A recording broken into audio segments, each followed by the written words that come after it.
I'm Steve Johnson, News Director for theDove TV. Check out our other videos and visit our website at thedove.us. Thanks. Good morning. It's the top of the hour. I'm Steve Johnson, and a reminder to get our iPhone, iPad, and Android app. Then you can watch the Dove News on demand on your mobile app and on the Dove Roku channel as well. In the news today, a man shot and seriously wounded a Klamath County Sheriff's deputy during a traffic stop and now has been arrested early this morning. Klamath County Sheriff Frank Scraw says William Parkerson was taken into custody just before 6 a.m. in Chiloquin, about 20 miles north and west of the city of Klamath Falls. Scraw says Parkerson's girlfriend was also arrested after a manhunt involving nearly every police officer in the state. Sheriff says everyone feels good about the fact that they were taken into custody without any further injuries and no shots were fired. Meanwhile, the officer who was shot Wednesday is scheduled for surgery at Portland Hospital on Thursday. His name has not been released. A freed U.S. journalist says he had no idea during his time in captivity that so many brave, determined, and big-hearted people were working for his release. 3 days earlier, Peter Curtis was held a prisoner by a Sunni extremist group. Now he's back in Massachusetts, and the 45-year-old says he is grateful for the many people who have welcomed him since his return. I had no idea when I was in prison. I had no idea that so much effort was being expended on my behalf. And now, having found out, I am just overwhelmed with emotion. Curtis says he needs time to regroup with his family, but later will talk about his ordeal as a journalist being held hostage for 22 months in Syria. An Oregon senator says he's working on extending tax credits for small businesses in the state as well as for large companies. Touring the Brammo electric motorcycle plant in Talent, Senator Ron Wyden says customer tax credits are one way to help spur the purchase of environmentally sensitive technology like electric bikes.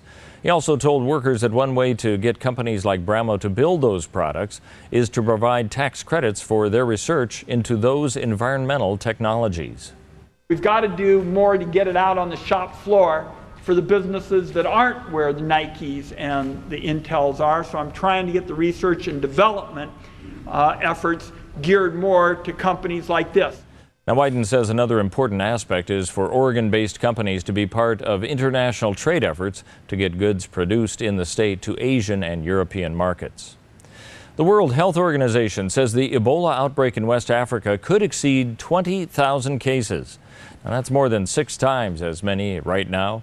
A new study by the UN Health Agency also assumes that in many hard-hit areas, the actual number of cases may be 2 to 4 times higher than is currently being reported. New figures show that 1,500 people now have died from the Ebola virus from among the more than 3,000 cases reported so far. Let's take a look at what we can expect on the weather scene for our region. And for Northern California, sunny skies across the board, a high today of 96. Then temperatures dropping down to perhaps a low of 83, the high for Saturday. As we head over into the Klamath Basin, partly cloudy skies today, 88, then 84 tomorrow, down to 76 degrees with the lows in the low 50s and mid 40s.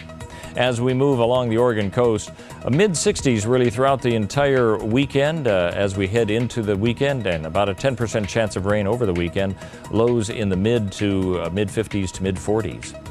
As we move into the central part of Oregon and Bend, 86 today and sunny, 82 tomorrow, down to 71 the high for Saturday.